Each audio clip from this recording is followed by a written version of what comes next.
One of the things people love about WWE wrestling is the drama that surrounds a lot of the fights.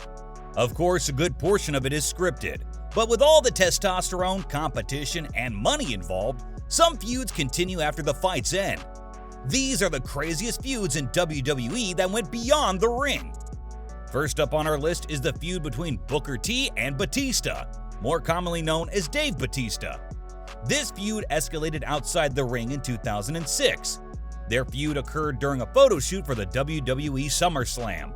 Trash talk escalated until the two took the fight to an empty room. The comment that did it was Booker telling the other wrestler not to cross him, or he'd have to deal with fast hands. According to other sources, the feud was a result of Batista's perceived ungratefulness about his success in the league. At the peak of his career, the wrestler was one of the more popular WWE superstars. Previously, he was known as Leviathan in the OVW. When he debuted on the main roster, others thought he let the success get to his head. One of the people who thought that was Booker T. Multiple accounts of the fight report that Booker T won, which made sense as he had a background in street fighting. Batista was left with cuts and scrapes from the brawl. Booker T was left with a swollen eye. As time went on, different accounts of the event emerged, each saying a different person came out on top. Eventually, Booker T, known as King Booker at that point, dropped the World Championship to Batista. After that, the former wrestler said he would never be friends with Batista, acknowledging that he at least respected him. That eventually changed. More recently, Booker T spoke on the incident in an interview, mentioning that the two buried the hatchet. Batista moved on from the event, eventually shifting to a career in acting. Had that gone further, who knows if he would still be playing characters like Drax today. The next big brawl happened in 1990 between Ken Shamrock and the Nasty Boys, Brian Knobbs and Jerry Sags. At the time, Ken Shamrock was an intimidating figure in the league, eventually going on to have a legitimate MMA career. Drama ensued outside the ring while everyone was in a small-time promotion. That was the South Atlantic Pro Wrestling in the Carolinas. Everyone involved was at a bar called Funk Crazies. The Nasty Boys got heavily intoxicated and lived up to their nickname, making inappropriate comments towards one of Shamrock's female friends. That went even further when one of them tried to grope her. Bouncers intervened before anything happened at the bar. The MMA fighter later went to confront them outside the ring, at the hotel they were staying in. He kicked down the door to teach them a lesson. Shamrock eventually lost the fight because of his number disadvantage. Additionally, he took a hit to the back of the head with a phone, and the tag team capitalized on that. Shamrock said that the two kicked him with steel-toe boots. The fighter suffered a broken sternum and nose. They had steel-toe boots. They cracked my sternum, broke my nose, pretty much almost killed me. Shortly after the situation calmed down, the Nasty Boys don't recall the incident, but nearly killed Ken. There were no repercussions for anyone involved. Sags and Knobbs went on to the WWF. Shamrock recovered and went on with his career. They would eventually bump into each other again at an airport, nearly getting into another brawl. Since then, Shamrock has spoken negatively about the Nasty Boys and vice versa.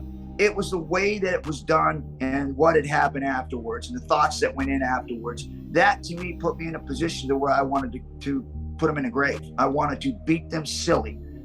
Still, it was bold of the wrestler to try taking on two opponents at once for his friend. Do you think he could ever do that? The third crazy WWE feud occurred between Sid Vicious and Arn Anderson back in 1993. Although this was back in the days of the WCW, the championship was eventually acquired by the WWF, which became the WWE. Both fighters were known as tough figures in wrestling at the time. Their feud came to a head during a UK tour in Blackburn. It may not be surprising to hear that alcohol was involved in this altercation as well. Plenty of beers, a lack of sleep, and tension from long hours on the road built up into a painful altercation.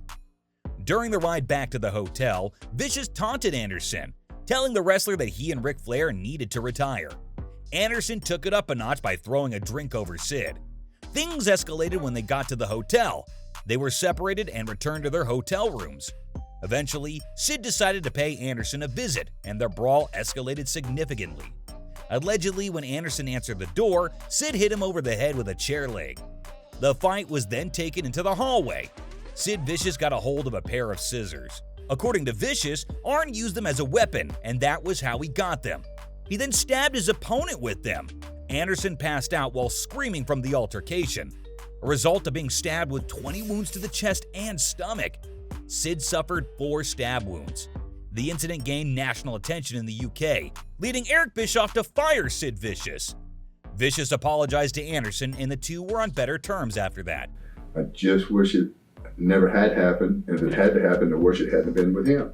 Another crazy fight was one that happened between Big Show, also known as Paul White, and the Great Khali. It was one of the biggest fights outside the league given their stature. Why did the two giants fight? Apparently, White felt some jealousy over Khali's entrance into the WWE in 2006. He thought that the new contender took away some of his popularity because he was another giant. This was exacerbated when Khali used Big Show's famous chop move. This occurred during a show in Puerto Rico. The two were actually tag team partners. The Great Khali silenced the crowd and then delivered a loud chop to his opponent's chest. Big Show took offense to the display, thinking that the Great Khali was deliberately trying to steal his fans with one of his signature moves. That led to an altercation between the two backstage in the dressing room. At first, Khali thought the fight was a joke or stunt. It wasn't until Big Show punched him in the jaw that he fought back. Other wrestlers in the room watched the two, interested in seeing what would happen between the two giants. What ended the huge wrestlers' brawl? According to accounts, it saw an anticlimactic end because of a chair. Big Show tried to swing for Khali's head and tripped over a chair.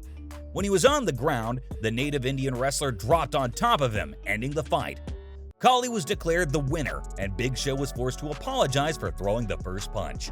Khali accepted the apology, and things settled down between the two wrestlers. Could you imagine having to come in between those two wrestlers? Finally, we come to one of the craziest feuds in WWE. This was a dangerous altercation between Mr. Perfect, whose real name is Curt Hennig, and Brock Lesnar. The two had solid reputations in the WWE for being able to tangle with the best. Lesnar's amateur record spoke for itself, and he eventually did go on to compete in MMA. The WWE retired Hennig, and his most recent performance won him a lot of praise. The feud between the two took an absolutely crazy turn on a flight from a European tour back to the US. Mr. Perfect claimed that he was the better wrestler between the two. The Beast didn't like that comment. He attacked the other wrestler and started an all-out brawl on the plane. That would later be referred to as the plane ride from hell. According to reports, Hennig and Lesnar nearly knocked open the plane door, which would have really caused issues.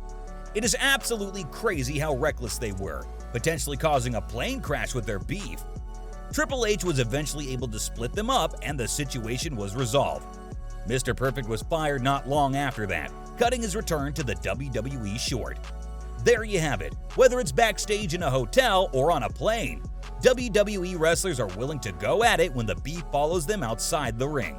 For some of these wrestlers, it cost them their careers. For others, these feuds nearly cost them their lives. That's what happens when crazy WWE feuds go beyond the ring.